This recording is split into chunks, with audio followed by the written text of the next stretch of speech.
Hey guys, tonight we slip back into a world of clang, sweat, and very little comfort. Picture yourself standing in the dim light of a flickering torch, somewhere inside a medieval castle while a squire struggles to strap yet another heavy metal plate onto your body. The air smells faintly of smoke, unwashed bodies, and damp stone. Your stomach is already groaning with hunger, your head aches from last night's weak ale, and you know the worst is still ahead of you. Because right now you're being dressed not for a party but for survival, and you probably won't survive this. So, before you get comfortable, take a moment to like the video and subscribe, but only if you genuinely enjoy what I do here. And hey, drop your location and local time in the comments. I love seeing where in the world you're listening from. Now dim the lights, maybe turn on a fan for that soft background hum, and let's ease into tonight's journey together. The first thing you feel is weight, pure crushing weight. A knight's armor looks noble from afar, shiny in the daylight, maybe even impressive in a painting. But once you're inside it, there's nothing romantic about it. The breastplate presses down on your chest so much that every breath feels like you're trying to inhale through a damp cloth. Your arms, wrapped in segmented plates, feel stiff, like you've been cursed with permanent robot elbows. And let's not forget the helmet. The visor narrows your vision until the world looks like a pinhole painting, and when you breathe, condensation fogs up the inside like a steamy bathroom mirror. Not exactly heroic. The numbers tell the truth. An average suit of plate armor weighed between 45 and 55 pounds, sometimes more if you were wealthy enough to afford thicker protection. That doesn't sound like much compared to what modern soldiers carry, but here's the difference. All of that weight sits directly on your body, shifting against your shoulders, pulling on your lower back, digging into your hips. There are no clever padded backpacks or balanced straps here, just raw metal pressing on bone. You can't shrug it off either, not when honor and your lord's orders demand you wear it constantly in battle. And yes, you sweat. Oh, do you sweat? Imagine standing in a small greenhouse with no ventilation, wrapped in tinfoil, and then being told to jog a mile. That's you. Armor turns your body into its own oven, trapping heat until it's unbearable. Historians still argue whether knights fainted more from exhaustion or actual combat wounds, but it's clear that heat stroke was a real enemy. You'd stagger, your vision would blur, and sometimes you'd collapse before the sword even touched you. Here's the quirky part. Some armorers line the insides with quilted fabric or leather to help with comfort. But comfort here is relative. The padding absorbed sweat like a sponge, then held it against your skin until it stank of mildew. If you were unlucky, that dampness bred rashes or infections. So yes, even before you swung a sword, you were already fighting bacteria. Congratulations. And then there's mobility. Movies love to show knights sprinting around gracefully, but in reality, you shuffle more than run. Walking feels like you're carrying another person piggyback. Climbing onto your horse, that takes a stool, a strong squire, and a prayer. If you fall down in mud, you may as well stay there until someone comes along to roll you over like a beetle on its back. Many knights wrote about this humiliation, but still, armor was non-negotiable, because without it, you'd be sliced open in minutes. Some chronicles mention knights trimming their armor thinner, risking safety for speed, while others swore by full coverage despite the misery. Historians still argue whether those choices made the difference between survival or disaster. But for you here in the flicker of the torchlight, there is no debate. You're already drowning in sweat, your shoulders ache, and you haven't even reached the battlefield yet. This is the glamorous life of chivalry, where just standing upright feels like victory.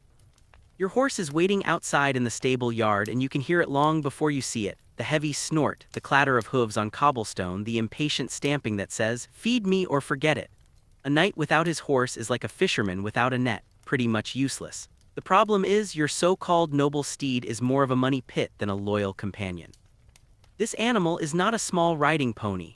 Warhorses, called destriers, were massive creatures specially bred for strength and endurance. Think of a living tank that happens to poop whenever it wants. Owning one is like owning a Ferrari that eats hay all day, chews through your budget, and occasionally decides to throw you face first into the mud just because it's in a mood. And horses aren't cheap. The best destriers could cost as much as a small village. To keep one healthy, you need hay, oats, blacksmiths for the shoes, saddles that actually fit, grooms to brush out tangles, and farriers to check its hooves. That's before you even consider the armor you sometimes strap onto the horse itself. Iron plates over a restless animal, great idea. Except the beast sweats, slips, and occasionally panics. You might imagine riding into battle as this epic, movie-worthy gallop. In reality, your horse might just refuse to move or, worse, bolt in the opposite direction. One chronicler noted that horses were sometimes the real deciding factor in battle, not the knights, not the swords. If your horse faltered, you were a sitting duck. Historians still argue whether knights cared more about their animals than their squires, but the evidence suggests many treated the horse as the true prize of knighthood. Lose your horse, and you'd often be ransomed like a sack of flour because no one wanted a knight on foot. Here's a quirky tidbit: medieval manuals actually advised knights to talk to their horses to keep them calm during training. Some records even hint that knights whispered prayers or sang to them on long marches. Imagine you, clanking along in full armor, crooning softly to a 1,000-pound beast that could squash you in a heartbeat. Romantic? Maybe. Effective? Sometimes. But let's not romanticize too much. Horses also got sick. They limped, they colicked, they broke legs, and unlike a sword or a shield, you couldn't just replace one overnight. If your destrier went down, your reputation suffered. Lords and fellow knights would whisper, "He can't even keep a horse alive." And worse, peasants might laugh at you when you trudged home on foot. And of course, let's not forget the mess. Horses eat constantly, and what goes in must come out. Your stable smells like an open sewer mixed with hay dust, and you're the lucky one footing the bill for stable boys to shovel it all day. The squeaky clean, noble image crumbles fast when you step in something squishy on the way to mounting up. So while poets might sing about the knight and his faithful charger, the truth is far less glamorous.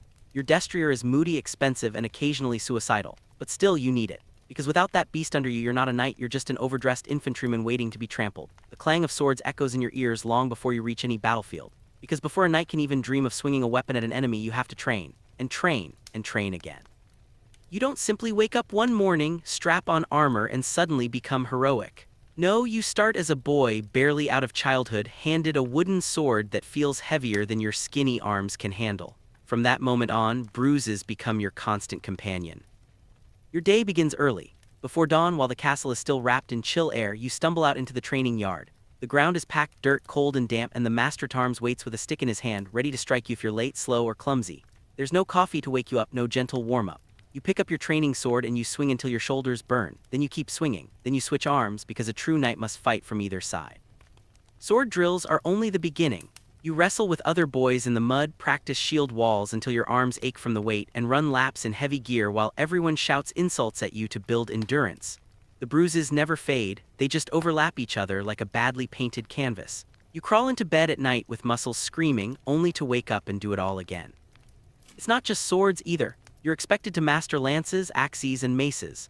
A lance drill means charging at a wooden target over and over, trying to hit a ring the size of a coin while keeping your horse steady. Miss too many times and your instructor laughs loud enough for the entire courtyard to hear. Fail consistently and maybe your dreams of knighthood end before they even begin.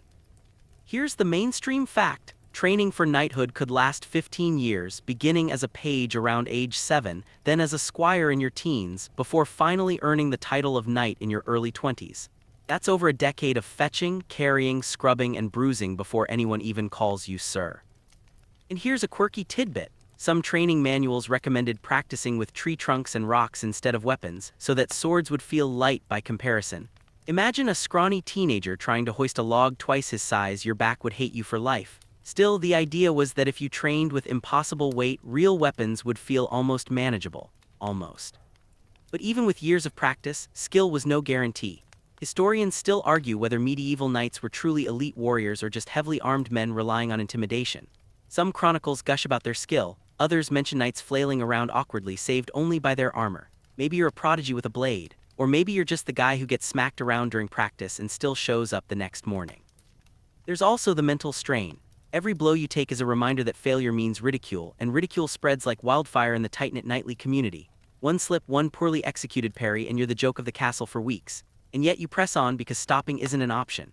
Your lord demands loyalty, your family expects honor, and your fellow squires will happily shove you face first in the dirt if you slack off. So, you endure. You train until your hands blister, your arms tremble, and your body aches like it belongs to someone twice your age. Because in the world of knights, exhaustion isn't a weakness, it's just the normal state of being. The truth is, after all that training, bruising, sweating, and pretending to enjoy swinging a log around, you'd expect to be rewarded handsomely, right? After all, you're risking your life for your lord, fighting in wars that usually have nothing to do with you personally. But here's the cruel joke: being a knight rarely makes you rich. In fact, most of the time you're broke, or at least broke enough that you're constantly worrying about your next meal, your horse's next shoe, or how to patch yet another dent in your armor. Knights did get paid, but don't picture sacks of gold dropping into your lap after every battle. Payment often came in the form of IOUs, promises of land, or vague talk about future rewards. Lords were notorious for handing out favors that never materialized. You'd ride home from a campaign battered, dirty, and exhausted. and instead of a chest of treasure you get a pat on the back and maybe some words about your loyal service. Words don't pay for oats. Here's the mainstream fact. Records show that during campaigns, knights might earn wages, about 2 shillings a day in England for instance, but the cost of armor, weapons, and horse upkeep usually outweighed that. Your gear was an investment, but one that never really paid off unless you got spectacularly lucky. And how did knights really get wealthy? By ransoming prisoners. If you captured another knight or nobleman on the battlefield, you could demand money for their release. That was the true jackpot. But of course, luck had to be on your side. You had to capture them without dying first. And if your lord decided the ransom belonged to him, well, guess who went home empty-handed? Spoiler, it was you. Here's the quirky tidbit. Some knights became almost like professional hostage hunters, focusing more on capturing nobles than on fighting battles. They'd even keep spreadsheets, well, parchment lists of who owed them ransom. Imagine spending all those years training for glory only to end up as a medieval debt collector.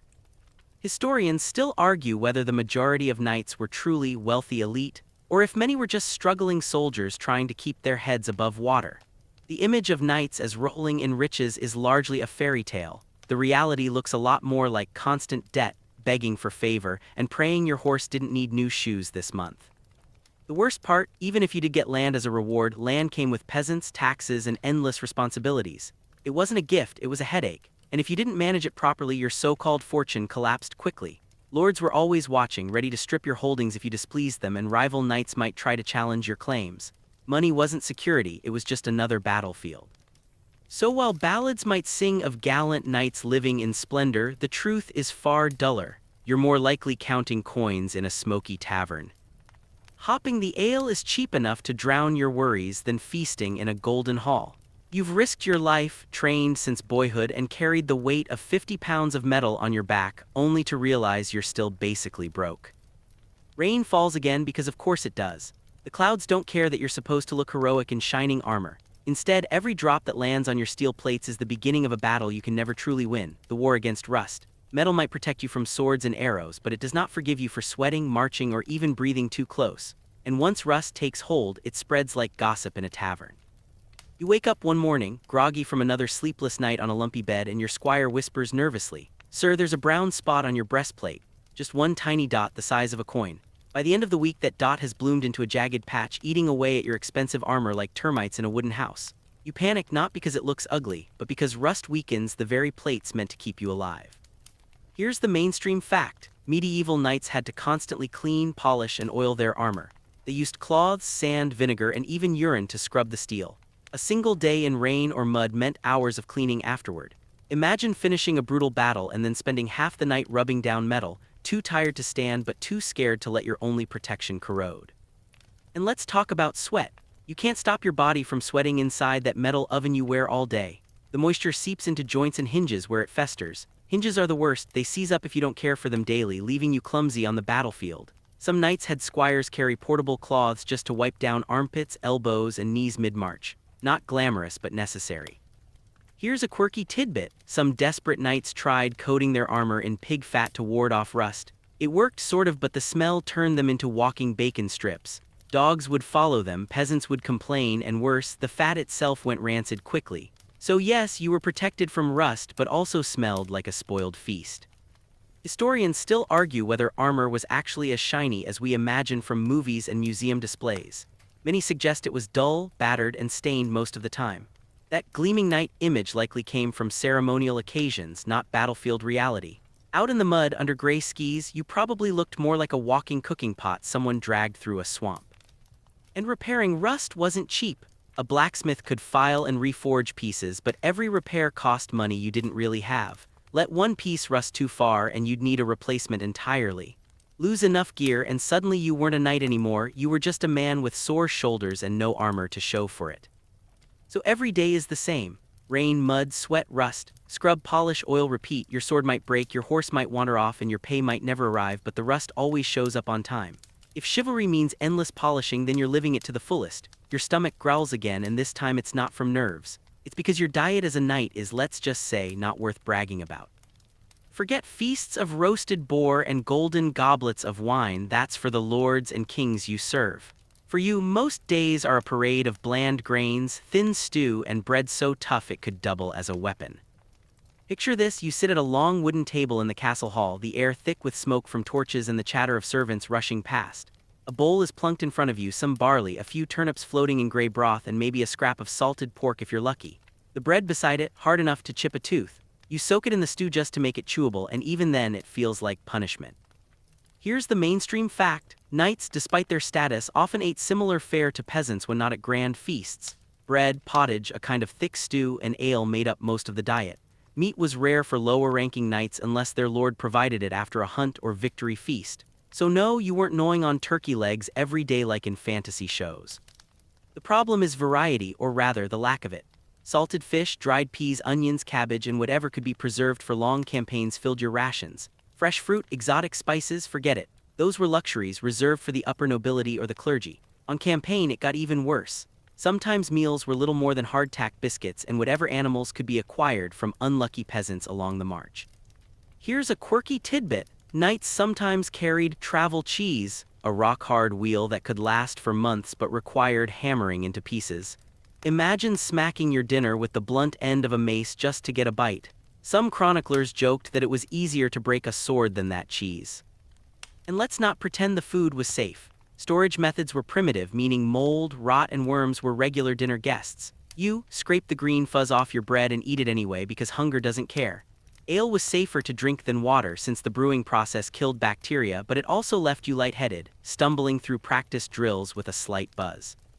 Historians still argue whether knights truly ate better than peasants overall. Some say knights had better access to meat and dairy, others argue that without wealth or favor, their diet wasn't much better at all. What's clear is that for every banquet of roasted swan or spiced pie, there were months of choking down cabbage soup and stale bread. So, as your stomach complains again, you realize that the idea of being a knight isn't just sweaty armor and aching muscles. It's also endless meals that taste like disappointment. Glory doesn't fill your belly, and stew doesn't taste better just because you're wearing a fancy title. By now your body aches, your stomach protests, and your armor groans under the constant battle with rust, but the castle itself offers no reprieve. Stone walls may look majestic, but they are notoriously terrible at keeping warmth inside. You trudge through hallways that echo every footstep, past drafty chambers where the wind whistles through cracks like a ghostly chorus reminding you that comfort is for peasants with thin wallets, or lords with better heating. Even in your private quarters, the chill clings to your bones. Your bed is a heap of straw or coarse hay, piled onto a wooden frame that creaks under your weight. If you try to cover yourself with the thin blankets provided, the rough fabric scratches your skin. Your armor, thankfully, isn't needed at night, but that doesn't help. The cold seeps into every joint, making sleep a negotiation between exhaustion and hypothermia. Here's a mainstream fact: medieval castles were notoriously cold, even in the so-called great halls where lords dined. Stone conducts heat away, and fireplaces were often small and inefficient. A knight could spend an entire winter shivering, even inside what was supposed to be a fortress of safety. Quirky tidbit: some knights were known to keep small bags of hot embers or heated stones in their beds to survive particularly harsh nights. Imagine a grown man, metal bruises aside, huddling like a burrito around a tiny, dangerously hot rock. It sounds cozy in theory, but in practice you either scorched your hands or rolled the wrong way and woke up in minor disaster. Historians still argue whether certain castles ever prioritized comfort for lower-ranking knights or if most warmth was reserved for lords and royalty. Evidence suggests the latter. Knights were expected to endure.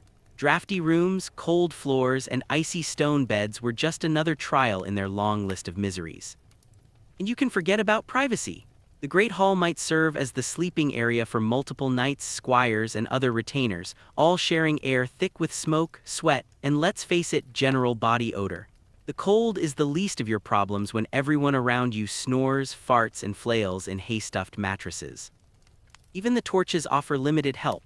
They provide light, sure, but the warmth is fleeting and the smoke makes your eyes water, adding yet another layer of discomfort. Nights are long, damp, and restless. You long for a soft bed, a heated room, maybe even a blanket that doesn't smell vaguely like a goat. But those luxuries are reserved for someone else, leaving you to huddle, shiver, and pray your bones survive another winter. So even off the battlefield, being a knight isn't relaxing. Stone walls, cold rooms, and miserable bedding turn what should be safety into yet another challenge. If you survive the armor, the horse, the training, and the food, you still have to survive the castle itself. And somehow it's all considered part of your glorious life as a knight. Hygiene, or the lack of it, adds yet another layer to your nightly misery. Bathing is rare and soap is even rarer, so by the time you make it to the battlefield, or even the castle hall, you and everyone around you carry an aroma somewhere between musk, mildew, and medieval despair. Sweating in armor, trudging through mud, and eating whatever questionable food you can get your hands on makes you an olfactory hazard. You're not just a knight, you're a walking warning to anyone with a delicate sense of smell. Most knights didn't bathe more than once a month, and even that was often more of a ritual than genuine cleansing. Rivers or communal tubs offered some relief, but privacy was minimal, and water could be freezing, muddy, or shared with your horse in emergencies. Hot springs were a luxury, and even then only accessible to those with connections. As for your armor, you don't get to scrub that against your skin every day. You polish the metal outside, but your body carries months of grime inside. Here's a mainstream fact. Poor hygiene contributed significantly to disease and infection in medieval Europe. Fleas, lice, and other parasites were commonplace. Plague, dysentery, and skin infections ran rampant, and being a knight didn't exempt you. Your impressive armor might block swords, but it couldn't protect you from vermin crawling in your hair or bedding. Quirky tidbit: some knights reportedly tried scented oils or perfumes to mask odors, but the combination of sweat, unwashed hair, and rancid fat from armor often overpowered even the strongest fragrance. You could smell like roses one moment and like a barnyard the next. It's a confidence-building experience or not. Historians still argue whether knights truly understood the importance of hygiene or if it was just a social expectation they struggled to meet. Evidence shows some cared, some didn't, and most simply endured the consequences. That's you enduring. And those consequences are not just social embarrassment, they're disease, discomfort, and persistent itchiness that can make training and marching even more unbearable. Worse, the squire assigned to you isn't much help. He might try to clean your armor or bathe you, but his lack of experience often makes things worse. Soap might be dropped, brushes left behind, and hot water spilt onto bare skin. Even if you do manage a rare bath, the relief is temporary. Within hours, sweat and grime return, riding along with the stench of your horse and the mud of your campaigns. So being a knight isn't just heavy armor, cold castles, and bland food, it's also being perpetually undeniably stinky. You may try to convince yourself that heroism outweighs hygiene, but the truth is it doesn't, and everyone around you knows it. The moment you step onto the battlefield, all your discomforts, the sweat, the stench, the sore muscles, the rusting armor, become secondary to something infinitely worse: chaos. You probably imagined epic, orderly clashes, knights forming perfect lines, lances shattering in glorious arcs. Reality: it's a noisy, chaotic mess, more like a herd of angry bulls with metal plates than a disciplined army. The air is thick with smoke, dust, and the metallic tang of blood. Horses whinny in panic, men scream, and the clash of swords, axes, and maces creates a constant bone-rattling racket. Your armor rattles with every move, and every misstep could get you crushed under hooves or hit by a stray weapon. There's no time for heroics. Survival is a constant negotiation with the world around you. Here's a mainstream fact. Medieval battles were often decided less by strategy and more by who could stay upright the longest. Armor provided some protection, but blunders, fatigue, and sheer luck played massive roles. One wrong step and you're on the ground, flailing helplessly while the battlefield continues to surge around you. Quirky tidbit: some knights carried small charms or tokens into battle, pieces of bone, coins, or even tiny figurines for luck or divine protection. No one can say these helped much, but hey, morale is a factor, and believing in a lucky charm might make the difference between panicking and standing your ground. Historians still argue whether knights were truly elite warriors or if their fearsome image was exaggerated. Some accounts depict knights as unstoppable, nearly mythical figures. Others describe confusion, panic, and outright incompetence. Either way, the battlefield is terrifying, and the stories of glory often omit the smell, noise, and sheer randomness of what really happens when thousands of men and horses collide. You try to focus, parry, block, swing, but everything comes at once. The clank of steel against steel, the shout of your comrades, the scream of the wounded all become background noise to your pounding heartbeat. You may strike true, you may miss completely. Either way, the chaos never ends. Armor protects you mostly, but it's heavy, restricting, and loud, making every movement a calculated risk. And then there's the morale factor. Seeing your friends fall, or worse, disappear under a pile of bodies shakes you more than any sword could. Victory is often less about honor and more about being lucky enough to stand when the dust settles. The so-called romance of knighthood fades fast when you realize that, despite training and gear, survival depends on stamina, sheer stubbornness, and a little bit of luck from the universe. So the battlefield isn't heroic, at least not the way ballads promise. It's terrifying, exhausting, and messy, and you're only barely keeping up with the tide of chaos.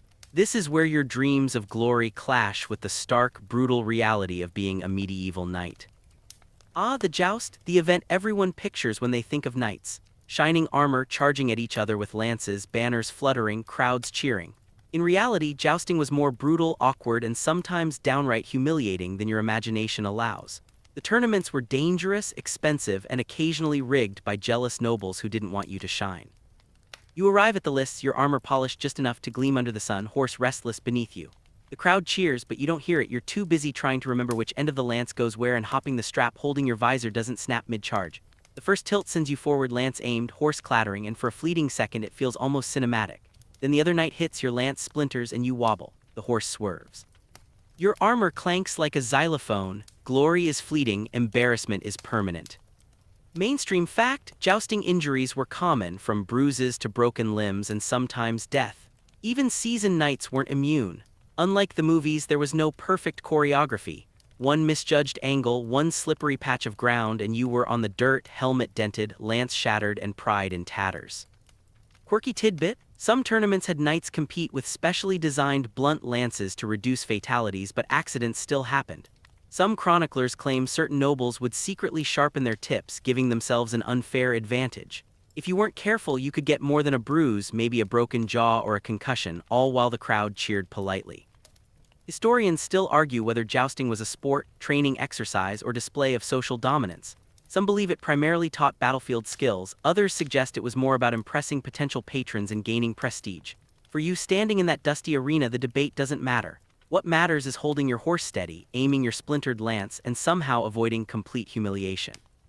Even after a careful charge, victory wasn't guaranteed. Judges could favor wealthier knights or manipulate scores for political reasons. A loss might mean more than pride. It could cost future opportunities, alliances, or even your reputation at court. And don't forget the financial cost. Lances break, armor gets dented, and horses are at risk of injury. Replacing gear after a tournament could eat weeks, even months of your meager income. So while stories depict knights as dashing heroes jousting under brilliant banners, the reality is far less elegant. You're sweaty, bruised, potentially concussed, and out a small fortune. The idea of glory is seductive, but the ache in your muscles, the splinters in your hands, and the anxious sweat on your brow remind you that jousting is more misery than magic. By the time the tournament dust settles, you realize armor isn't just heavy, it's delicate in its own expensive way. One dent in the wrong place can render a breastplate nearly useless, forcing you to spend days or weeks at the blacksmith. And the blacksmith doesn't work for free, not even for you, Sir Knight. A single strike that bends metal or chips a helmet can cost more than a week of wages, sometimes more than a month. Your bank account, if you can even call it that, groans in sympathy. Think about this: armor is supposed to protect you from death on the battlefield, yet it's frighteningly vulnerable to accidents, mishaps, and normal wear and tear.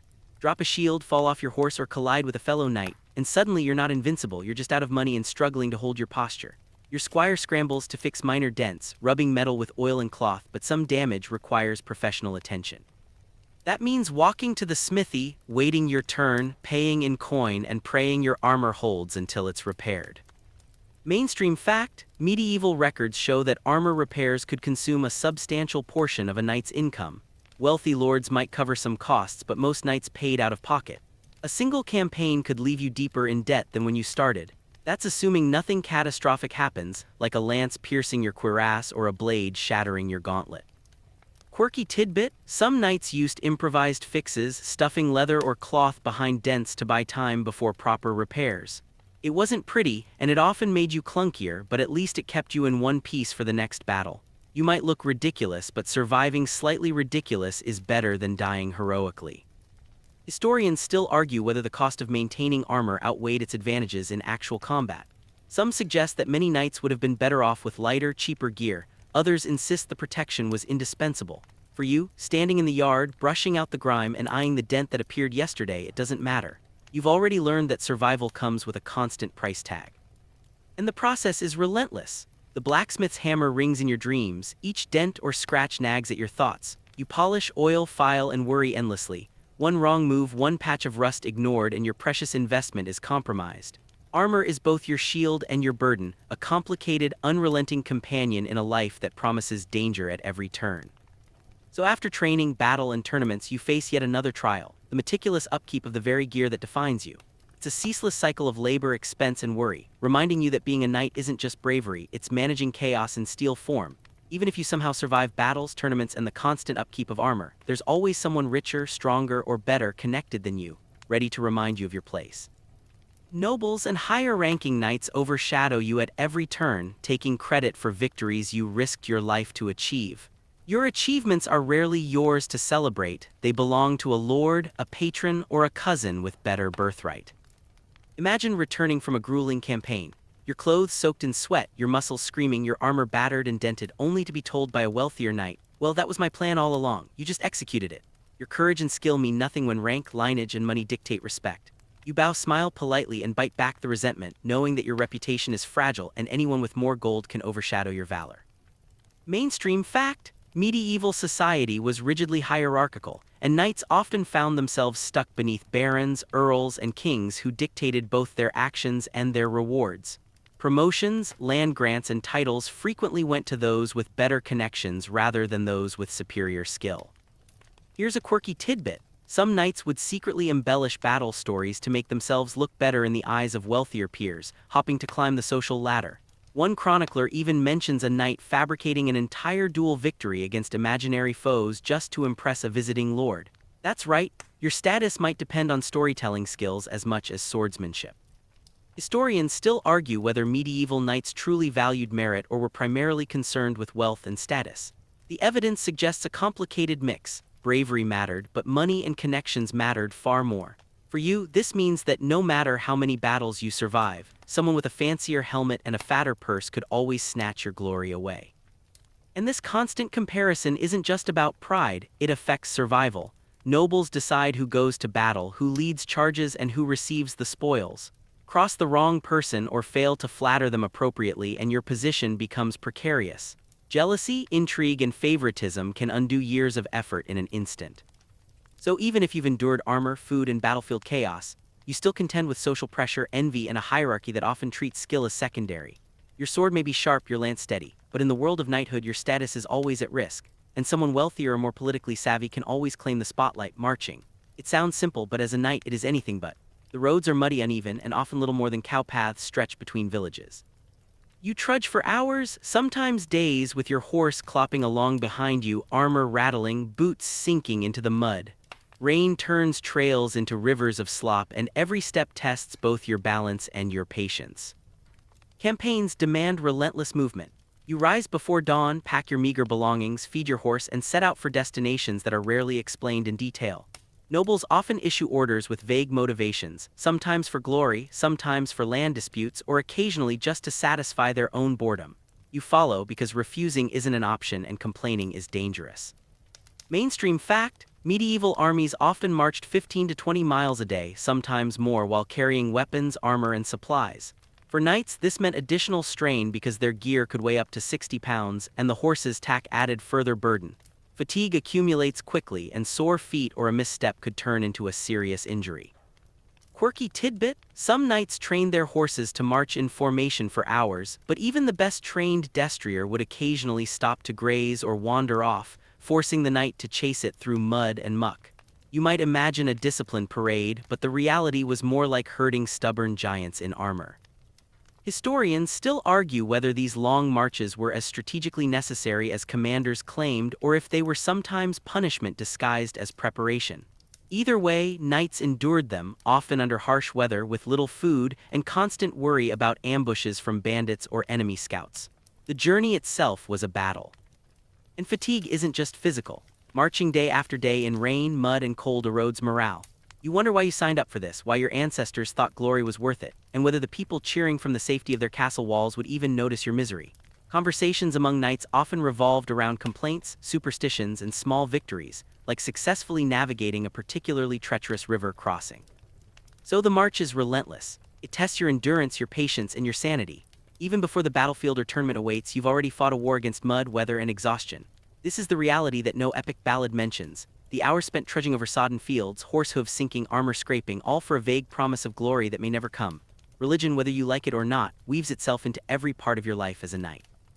From sunrise prayers to attending mass multiple times a week, your days are punctuated by rituals that remind you that even your sword and armor exist under the watchful eye of God. Missing a prayer, skipping confession, or offending the clergy, even unintentionally, can raise suspicion of heresy, and that's not a rumor you want to test. You trudge into the stone chapel, shoulders stiff from armor and body aching from the day's march. The incense stings your eyes and nostrils, the chants echo unnaturally off the walls, and the priest drones on about virtue, sins, and penance. You nod along mostly because it's expected, because refusal could carry consequences far worse than boredom. Faith is mandatory, devotion is optional, but the penalties for the latter can be severe. Mainstream fact: knights were often deeply entwined with the church, attending services and going on campaigns that were sanctioned by religious authorities. The concept of holy war or crusading intertwined religion with duty, compelling knights to act as both warriors and pious servants of God. Quirky tidbit: some knights carried small relics into battle, bits of bone, fragments of saintly garments, or tiny amulets as spiritual armor. Belief in their protective power varied, but the psychological comfort they provided could be surprisingly effective.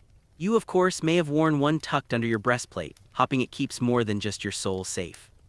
Historians still argue whether knights were genuinely devout or if public displays of piety were largely performative, meant to curry favor with lords and the church.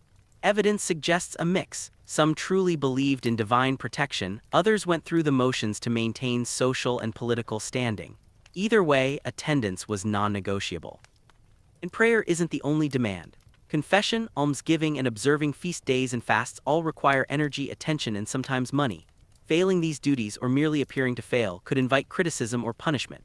You may find yourself starving during a fast, shivering in cold stone halls, while silently wondering whether your saintly obligations outweigh your desire to survive another day of armor, marches, and rust.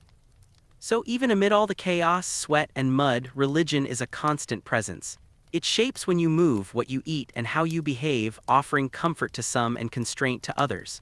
For a knight, faith is both shield and burden, another layer to the already overwhelming weight of life in the medieval world.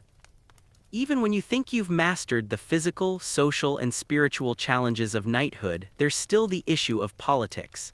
The medieval world runs on alliances, favors, and backstabbing, and knights are often pawns rather than players. Every campaign, every tournament, every visit to a lord's hall is a test of social navigation, where one wrong word, or even a poorly timed sneeze, can cost you far more than pride. You sit at the round table, armor removed but still stiff, and watch lords and barons whisper behind gloved hands. They discuss who will lead the next charge, who deserves the ransom from prisoners, who owes loyalty where. Your accomplishments are noted only insofar as they fit into someone else's scheme. Compliment the wrong person, fail to acknowledge a patron, and suddenly you're on the outside looking in, excluded from the spoils or even barred from future campaigns. Mainstream fact: medieval knights' careers were heavily influenced by political connections. Favor with a lord could lead to land grants, better horses, or lucrative positions, while disfavor could ruin a knight's livelihood. Skill mattered, but networking mattered more. Quirky tidbit: some knights kept personal diplomatic notebooks, tracking alliances, grudges, and family connections, almost like spreadsheets on parchment. They note who owed a favor, who had slighted whom, and who was likely to betray. The stakes were high, and these records were part strategy, part survival guide. Historians still argue whether knights acted primarily as soldiers or as political agents. Some evidence suggests that political maneuvering was often as crucial as battlefield performance. In your world, it doesn't matter whether historians are right. You're constantly calculating whom to trust, whom to flatter, and when to speak. One false move could mean exclusion from the next tournament, loss of income, or worse, a direct challenge from a rival knight. Even small actions carry weight. Greeting the wrong noble too enthusiastically can signal ambition. Failing to bow properly may suggest insolence. You learn to navigate conversations carefully, balancing respect with assertion, because everyone is watching and everyone has an agenda. The battlefield might be deadly, but social missteps are subtle and insidious, and they last longer than bruises. So in addition to mastering swordplay, riding, hygiene, and spiritual devotion, you must master the game of politics. Every day, every interaction is a lesson in survival, not just of body, but of status, reputation, and opportunity. A misstep in armor can break bones, a misstep in words can break your career. And often the latter is harder to recover from. Illness is another constant companion on your knightly journey. You might think that armor, training, and horseflesh are your only concerns, but disease is silent, relentless, and utterly indifferent.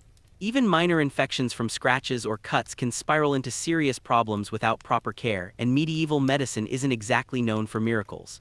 Herbs, poultices, and prayers are your primary defenses, sometimes effective, often not.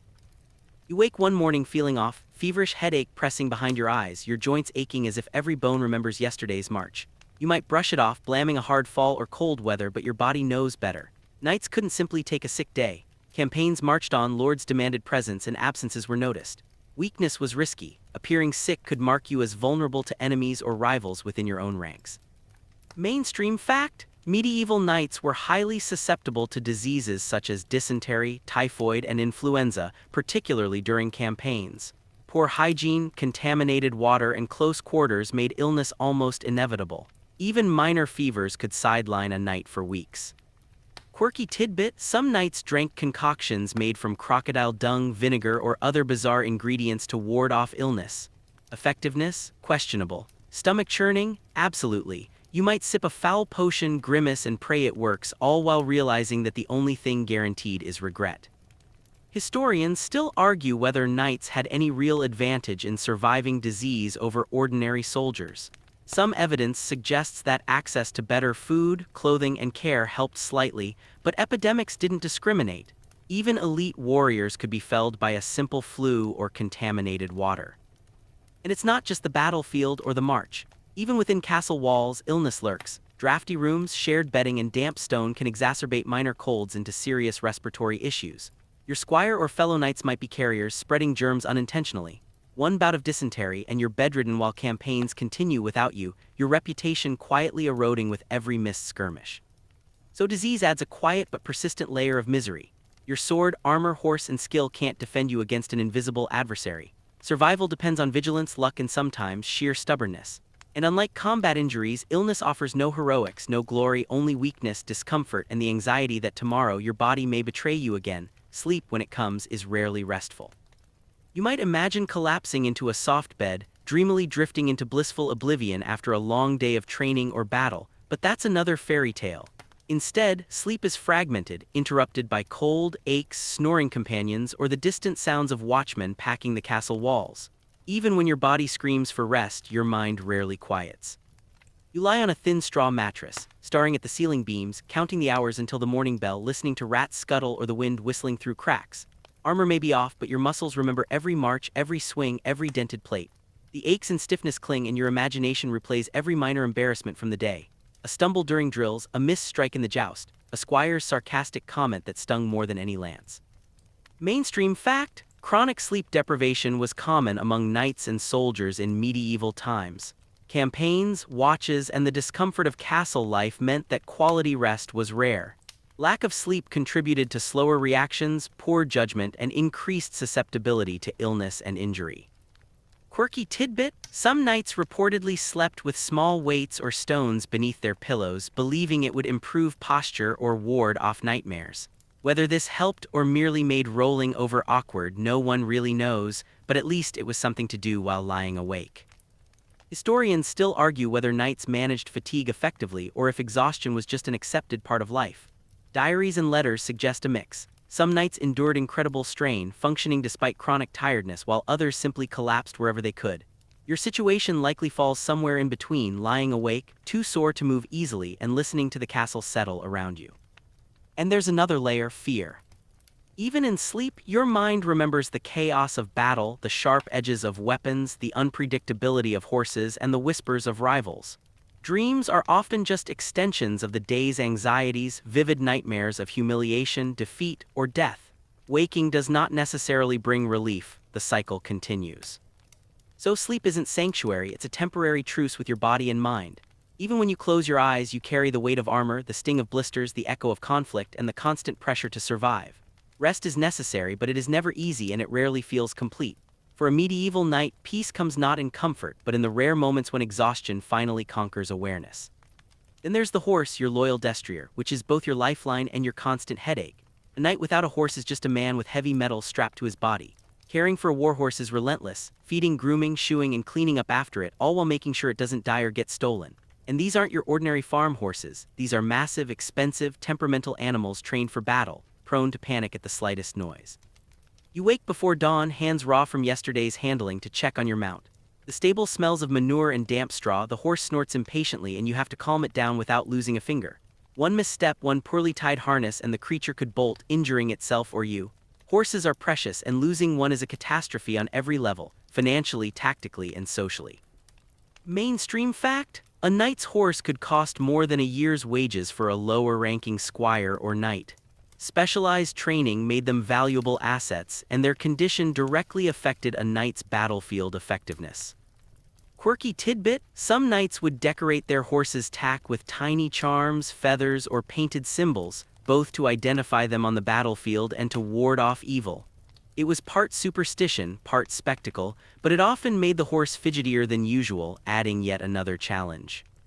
Historians still argue whether the medieval warhorse was primarily a weapon, a status symbol, or both.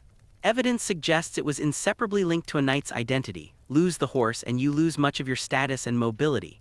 You spend hours training alongside it, riding through drills, learning to anticipate every twitch, stumble, or fear-triggered bolt. Feeding and maintenance take up another large portion of your life. Oats, hay, water, everything must be measured and rationed. If a horse is underfed, it weakens quickly, jeopardizing both you and your battle plans. And while you may grumble, you also know the truth. Your survival depends on the creature beneath you, which can be temperamental, unpredictable, and more stubborn than most humans you know. So your horse is an extension of your body and your livelihood, demanding care, attention, and constant vigilance. It's not glamorous, it's not romantic, and it certainly isn't effortless. Every scratch you earn on the battlefield could be matched by a bite, kick, or misstep from your mount. And let's not forget the endless training required to keep both you and your horse battle-ready. Your days are punctuated by drills that seem to repeat endlessly, charging, parrying, riding at full gallop, and coordinating with squires and fellow knights. The repetition is exhausting, and mistakes are punished, not just with embarrassment but with injury or reprimand. Muscle memory is essential. One misaligned strike or misplaced foot could send both you and your horse tumbling into disaster. You trudge through yet another day of drills, feeling every bruise from yesterday's sparring, every blister from gripping your lance. Your horse neighs impatiently, sensing your fatigue and responding with skittish movements that demand constant correction. Sweat soaks your tunic beneath the armor, and you realize that even the most routine practice is a delicate balance of coordination, timing, and patience. Mainstream fact: training was not optional. Medieval knights underwent rigorous routines to maintain combat readiness. This included weapon drills, horseback maneuvers, and jousting practice. Physical endurance, horse handling, and tactical awareness had to be constantly honed, or you risked falling behind in skill and status. Quirky tidbit: some knights practiced with mock enemy knights who wore exaggerated or cumbersome armor, making drills even more awkward and unpredictable. These exercises were as much about mental preparation as physical, forcing you to think under stress, even when completely uncomfortable.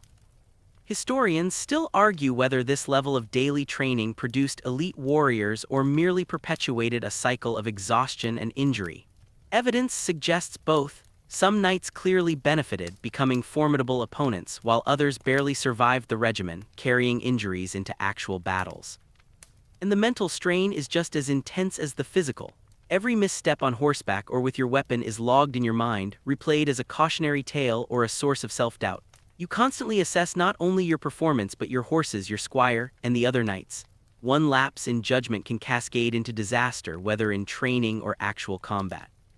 So the knight's life is not a series of glorious charges, but a relentless loop of drills, practice, and preparation. Your body aches, your mind is tense, and yet the work continues. Glory may exist somewhere in the distant future, but for now, survival depends on repetition, vigilance, and the tenuous coordination between you and the creature that carries your life in its hooves.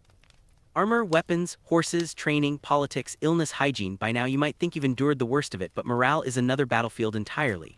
Being a knight is psychologically exhausting. You're expected to maintain courage, loyalty, and discipline under extreme physical, social, and environmental stress. One bad day, one mistake, one loss, and your mental state can unravel just as quickly as your armor. You march into camp after a skirmish, mud caked to your boots, sweat crusted on your neck, and the sounds of battle still ringing in your ears. Comrades nurse their own injuries and anxieties, sharing grim tales or silent resentment. Some are haunted by what they saw, others are simply exhausted. You try to keep up appearances, to smile or offer encouragement, but inside, doubt creeps in. Was the strategy sound? Did you make the right choice? Did you betray a principle in favor of survival? Mainstream fact: chronic stress among knights was common. Mental health wasn't understood and no one offered therapy or counseling. Persistent anxiety, depression, and post-traumatic stress likely plagued many, though historical records describe these as melancholy or nervous affliction. Quirky tidbit: some knights carried charms, prayers, or trinkets to ward off bad luck or boost confidence, acting as both superstition and psychological support. A tiny piece of bone tucked in your gauntlet or a ribbon tied to your lance might not stop an enemy, but it could steady your hand and mind. Historians still argue whether medieval knights experienced the emotional toll of war as acutely as modern soldiers. While direct evidence is scarce, letters, memoirs, and chronicles suggest that fear, stress, and exhaustion were omnipresent, shaping decisions and relationships. And morale is fragile, influenced not only by battle outcomes but by treatment from superiors, success in tournaments, and even weather. A string of rainy days, spoiled rations, or minor injuries can compound, leaving you irritable, fatigued, and demoralized. Social interactions become strained. The camaraderie that's supposed to bind you to fellow knights is tested by personal discomfort and collective misery. So even if your sword is sharp, your horse healthy, and your armor intact, your mind is under constant siege. The psychological burden of being a knight, fear, doubt, frustration, and exhaustion, is invisible to spectators but deeply felt. Every day requires not just skill and endurance, but an almost superhuman ability to keep your mind focused amidst relentless adversity. Whether the eternal adversary doesn't care about your skill, armor, or resolve. Sun, rain, wind, snow, they all make life as a knight miserable in different ways. Marching through mud and rain is exhausting. Sunlight beating down on metal armor saps your strength, and winter freezes your hands, feet, and morale alike. No one applauds you for surviving the elements, they just expect you to keep going. You rise before dawn again, the sky gray, drizzle soaking your cloak, horse snorting impatiently. Every step is a battle against cold, slipping mud and the creeping weight of waterlogged armor. Your sword feels heavier, your boots cling to the ground, and the chill seeps into muscles you didn't even know existed. By the time you arrive at the training yard or battlefield, exhaustion has already set in. Mainstream fact: medieval knights were constantly exposed to the elements. Campaigns often lasted months with little shelter or relief. Frostbite, heatstroke, and hypothermia were very real risks, and armor, while protective, did little to mitigate extreme weather. Quirky tidbit: some knights would coat their helmets in wax or resin to repel rain, or attach feathers and cloth to channel water away. It didn't always work, and sometimes it made helmets heavier or obscured vision, but at least it was a small gesture of control in an otherwise uncontrollable situation.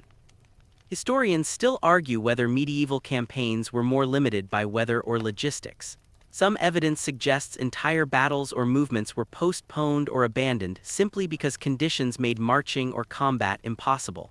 For you, the distinction doesn't matter. You're soaked, shivering, and silently wishing for a warm fire that isn't coming. And let's talk about wind. Gusts can tip your horse, slam your shield into your shoulder, or throw off your aim mid-lance strike.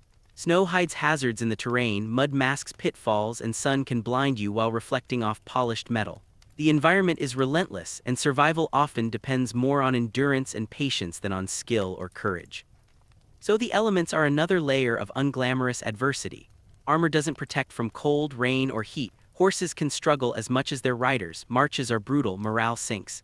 The medieval knight may be idealized in storybooks and films, but in reality he is constantly at war not only with enemies but with the weather itself. It's exhausting, frustrating, and never-ending. You've probably noticed by now that being a knight isn't just about fighting, it's about surviving endless discomforts. Among the worst of these, disease and injury that don't kill you outright but leave you hobbling, aching, or permanently scarred. Your body becomes a battlefield long before the actual fighting even begins. You wake one morning with a swollen knee from yesterday's ride. You think nothing of it, but the pain lingers. Infection sets in, red streaks crawling up your leg. There are no antibiotics. A physician might drain it with a heated blade, mutter a prayer, and tie a filthy bandage around it. Congratulations, you're still alive, but now limping, and limping knights don't inspire confidence.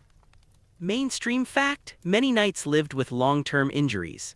Broken bones, torn muscles, and disfiguring wounds from swords or lances often healed poorly. Arthritis, back problems, and chronic pain were common even for those who survived battles. Quirky tidbit: one recorded knight had a custom saddle built to accommodate his permanently twisted spine after years of jousting. It didn't make him any less effective, but it shows how adaptations were made for bodies that were already failing under constant strain. Historians still argue whether knights were truly as resilient as stories suggest, or whether they were simply forced to carry on despite debilitating conditions. Chronic injuries were rarely recorded in detail, since glory-focused chronicles celebrated victories, not aching joints or limping heroes. But letters and accounts from the time hint at the reality. Many knights were, in modern terms, disabled veterans long before their careers ended. And disease wasn't just the Black Death or dramatic plagues. It was boils from unwashed armor, fevers from bad water, skin rashes from constant dampness.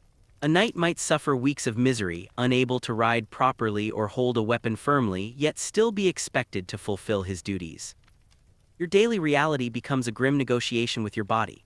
Will the knee hold out? Can you grip your sword long enough? Will that cough get worse or stay just irritating? The injuries accumulate, invisible scars stacking until every movement is stiff with memory. The legend of the knight as indestructible hero hides the truth. He was often a patchwork of wounds, limping forward on sheer willpower because stopping wasn't an option. You might think that at least you could find comfort in camaraderie, but knights weren't always the loyal brothers-in-arms you've been told about. Rivalries, jealousy, and ambition simmered beneath the surface. Remember, each knight was vying for glory, land, or favor, and sometimes that put you at odds with the very men meant to guard your back. Picture this: you're on campaign, eating thin gruel beside the campfire. The knight across from you brags about his latest tournament win.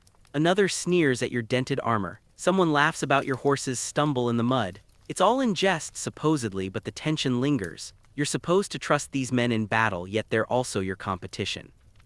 Mainstream fact: while knights shared a class identity, they weren't a unified brotherhood. Social divisions, wealth disparities, and personal grudges often fractured relationships. Some chronicles describe heated quarrels within ranks that erupted into duels or vendettas. Quirky tidbit: knights occasionally sabotaged each other in subtle ways, loosening straps on saddles before a tournament, spreading rumors about cowardice, or even bribing heralds to announce their names with extra flourish, skewing perceptions of honor. Petty, yes, but reputation was currency. Historians still argue whether the chivalric ideal of brotherhood ever truly existed beyond poetic imagination. Some argue that battlefield necessity forced cooperation, while others suggest that rivalries often endangered campaigns more than they helped. Letters from lords sometimes complain about quarrels among their knights, indicating that discipline was as much about controlling egos as wielding swords. And then there's the matter of favoritism. A wealthy or well-connected knight might receive better equipment, choice assignments, or more praise, while you are left with menial tasks or riskier missions. Resentment festers quickly in such an environment. Brotherhood in arms sounds noble, but reality is often cliques, grudges, and quiet sabotage. So instead of leaning on each other for emotional support, you often watch your back, against enemies and companions alike. Trust is thin, camaraderie brittle. The knight's campfire doesn't always glow with warmth and fellowship. More often it flickers with suspicion, rivalry, and whispered insults, making your journey even lonelier than you imagined. Food, the one comfort you'd hope for after mud, armor, battle, and bruised egos, often turned out to be another disappointment. Sure, feasts in castles could be lavish, but daily rations during campaigns or even at home weren't exactly inspiring. Eating like a knight meant chewing through endless monotony, questionable hygiene, and occasional hunger. Imagine trudging back to camp after hours of patrol, your stomach growling. What greets you? A thin stew of barley, maybe some salted pork so tough you could patch a shield with it, and bread hard enough to chip a tooth. No fresh vegetables, little fruit, and absolutely nothing resembling the feasts from troubadour songs. If you're lucky, a skin of watered-down wine takes the edge off. Mainstream fact: knights' diets depended heavily on preserved foods, salted meat, dried peas, hard bread, especially during campaigns. Malnutrition was common, particularly scurvy from lack of vitamin C or rickets from insufficient sunlight in heavily armored lives. Quirky tidbit: some knights carried their own spice pouches to make food more bearable. A pinch of pepper or saffron could turn bland mush into something slightly less miserable. These pouches were guarded like treasure, since good spices were expensive imports from distant lands. Historians still argue whether knights truly ate significantly better than common soldiers. Chronicles often exaggerate the quality of noble feasts, but personal letters describe meals on campaign as scarcely better than peasant fare. Evidence suggests that while knights had theoretical access to better supplies, shortages leveled the playing field. And don't forget the hazards of bad food. Spoiled meat could sicken you faster than any enemy blade. Bread sometimes carried mold, stew was brewed in unwashed pots, and parasites loved the undercooked cuts served in haste. You might think armor is your worst discomfort, but one bad meal could have you doubled over in agony, missing the very battle you trained for. So food, instead of being solace, becomes another trial. It's monotonous, unsafe, and disappointing compared to the heroic legends. Eating isn't joy, it's survival. Each bite is just fuel, tasteless and unappealing, leaving you to dream of banquets you'll never actually taste. If bad food wasn't enough, let's talk about thirst, the kind that gnaws at your throat and makes every breath rasp like sandpaper. Water is life, but clean water in the medieval world, that's a gamble. Streams could be tainted, wells poisoned by warfare, and stored barrels of water went foul quickly. Knights drank, yes, but what they drank often made them sick. Picture yourself riding for hours under the sun, sweat dripping into your eyes, armor radiating heat like a stove. You finally reach a stream and gulp down handfuls of water, only to spend the next 2 days writhing from stomach cramps. Congratulations, you've met the microscopic army of parasites and bacteria that armor can't deflect. Mainstream fact: most knights relied on ale or watered wine rather than plain water. Alcohol was safer since fermentation killed many pathogens, though it wasn't exactly thirst-quenching in battle. Chronic mild dehydration and digestive illnesses were common side effects. Quirky tidbit: some knights carried tiny silver coins or spoons and swirled them in their drinks, believing silver purified water.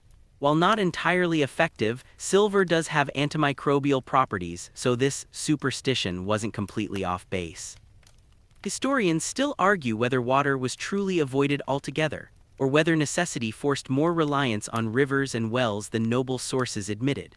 Chroniclers often downplayed the role of plain water in knights' lives, but archaeological evidence of parasites in skeletal remains suggests knights drank it far more than they liked to claim. The problem wasn't just disease. Sometimes enemies poisoned wells to sabotage advancing forces. Sometimes barrels of water turned green in storage. And sometimes thirst simply outpaced supplies. Imagine sharing a single skin of ale among a dozen men while trudging in armor, knowing full well you'll be dry again within the hour. So thirst becomes another quiet torment.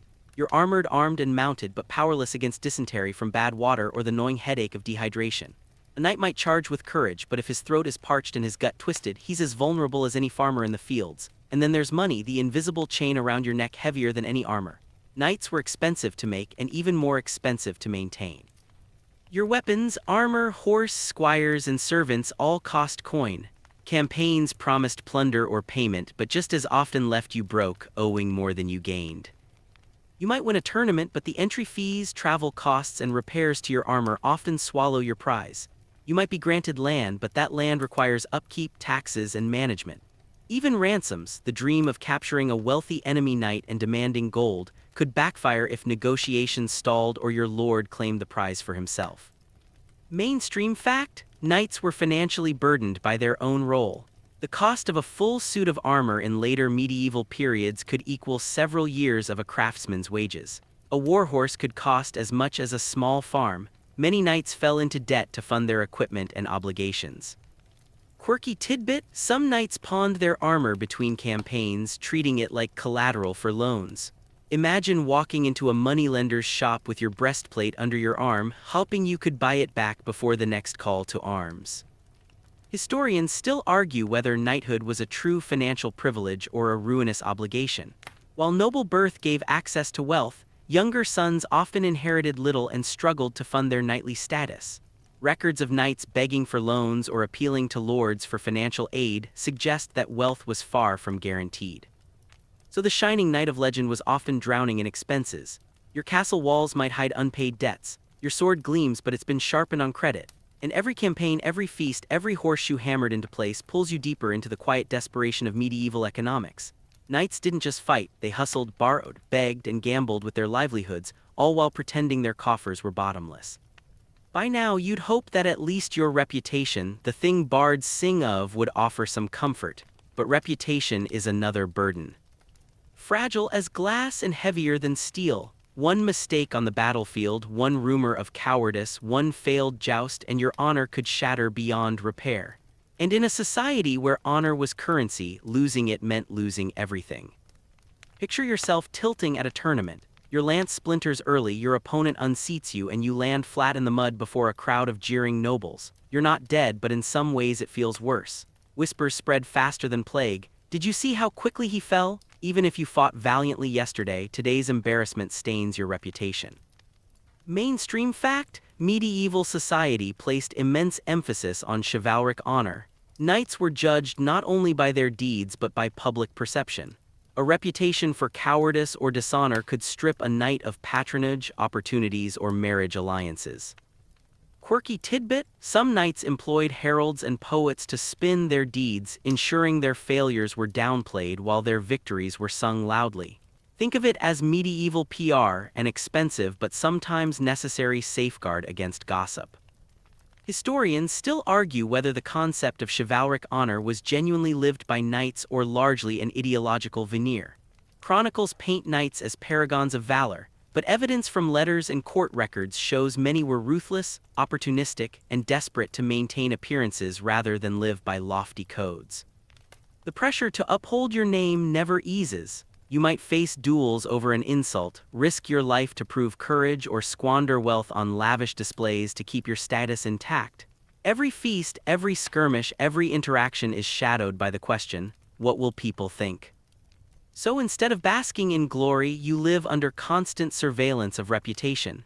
Every stumble, every whisper, every poorly aimed strike becomes a crack in the armor of your image.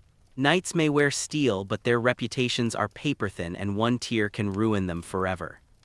And if protecting your reputation wasn't exhausting enough, you also had to navigate politics, the messy, shifting game of loyalties and power. Knights weren't just fighters, they were pawns in larger struggles between lords, kings, and even the church. You might swear fealty to one master, only to be ordered into conflicts that pit you against friends, neighbors, or even family. Picture the tension. Your lord has allied with a powerful duke, but your cousin rides for the enemy. Tomorrow, you may be ordered to meet him on the battlefield.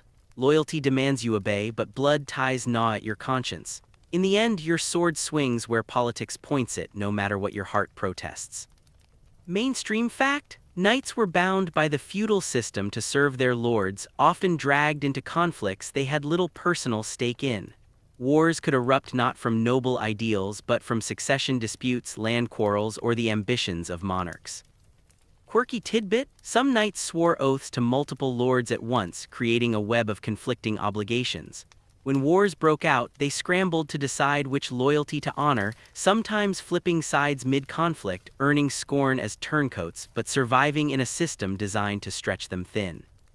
Historians still argue whether knights were truly autonomous actors or little more than tools of their lords. Romantic tales celebrate their agency, but charters and contracts suggest knights were often bound into service with few options but obedience. Autonomy was limited, rebellion meant ruin. Politics infiltrated even tournaments and feasts. Who you supported, who you toasted, who you insulted, all could tip the balance of favor or ruin. A careless word might spark years of resentment. Aligning with the wrong faction could drag your family into ruin. So knights weren't only warriors in the field, they were survivors in a ruthless political chess match. You fought not always for justice or glory, but because your oath demanded it, even when the cause felt hollow. And politics, unlike battle, never ended. There was no victory, only survival in an endless, shifting storm of alliances and betrayals. As if politics weren't enough, your career as a knight also came with a ticking clock. Knighthood is a young man's game built on endurance, reflexes, and brute strength, but time spares no one.